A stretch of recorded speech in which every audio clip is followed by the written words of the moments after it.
Kung fu পান্ডা মুভিটা আমি আবার দেখলাম। এটা আমাকে প্রশংসা করতে বাধ্য করেছে। এটা সাউন্ড, কোরিওগ্রাফি সব মিলায় এটা একটা মাস্টারপিস মুভি। 2008 সালে এই ছবিটা রিলিজ পায় হলিউডে। বলতে পারেন এটা হলিউডের আমার one of the favourite movie. Kung fu panda এর 4টা মুভি আছে, পার্ট 1, পার্ট 2, পার্ট 3, পার্ট 4। তার মধ্যে পার্ট 1টা আমার কাছে এখনো বেস্ট লাগে। এখন আমি এখানে কথা বলবো যে কুংফু পান্ডা মুভি এর সব থেকে আমার প্রিয় চরিত্র টাই লংকে নিয়ে। একে আপনি পো এর বিপরীত চরিত্রও বলতে পারেন, এবং আপনি এটা বলা যায় সে শিফু এর বেস্ট প্রাক্তন ছাত্র ছিল। এই মুভিতে টাই লং হচ্ছে খলনায়ক। আজকে আমি আপনাকে বলবো এই চরিত্রটা, এই ক্যারেক্টারটা আমি কেন এত পছন্দ করি। তার জেলখানা থেকে পালানোর সিনটা হচ্ছে one of the coolest scene, কারণ এই সিনে টাই লংকে ইন্ট্রোডিউস করানো হয়। এই সিনে আমাদের সাথে টাই লংকে পরিচয় করিয়ে দেওয়া হয়। এই সিনে টাই লংকে ইন্ট্রোডিউস করানো হয়। এই সিনে তাকে দেখানো হয় তার দক্ষতা, হিংস্রতা, ক্ষিপ্র। এই সিনে দেখানো হয় সে খুবই স্মার্ট এবং সে কুইক ডিসিশন নিতে সক্ষম।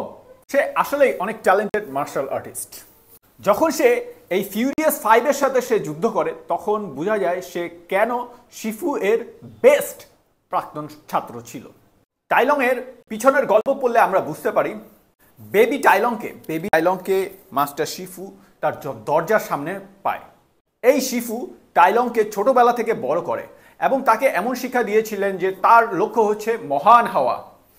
সে যদি বেস্ট ছাত্র হয় বা বেস্ট মানুষ হয় তাহলে সে এই ড্রাগন স্ক্রলটা পাবে। আর এই ড্রাগন স্ক্রলটা দেওয়ার কথা ছিল সব থেকে যোগ্য লোককে, কিন্তু উগুয়ে তার মধ্যে মহান হওয়ার কিছু দেখতে পায় নাই।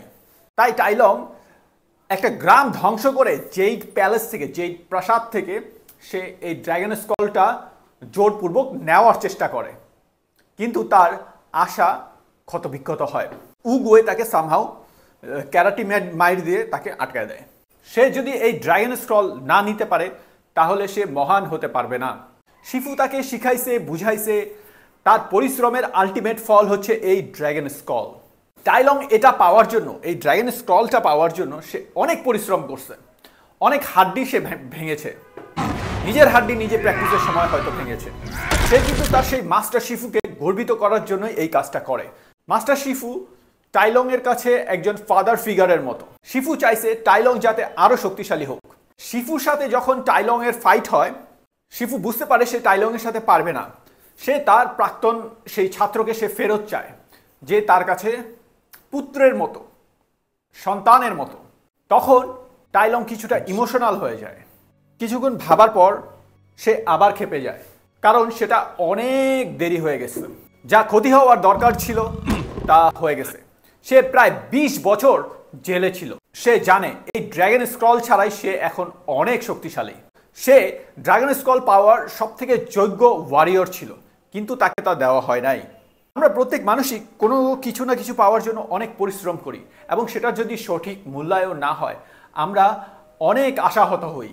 কিন্তু শিফুর মাস্টার উগুয়ে তার মধ্যে অন্ধকার দেখেছে, তার মধ্যে কোনো মহান জিনিস দেখে নাই। এটা ছিল সাধারণ প্রত্যাখ্যান থেকে অনেক অপমানজনক। কিন্তু মাস্টার শিফু এর প্যারেন্টিংয়ে কিছু ভুল ছিল। প্রত্যাখ্যান হওয়া কিভাবে হ্যান্ডেল করতে হয় সেটা তাকে সে শিখায় নাই। শিফু এর যে 5 জন ছাত্র ছিল তার 5 জনের মধ্যে 5 ধরনের গুণ ছিল। এই 5 ধরনের সবগুলা গুণই ছিল টাই লং এর একার, এবং সে এগুলোতে বেস্ট ছিল।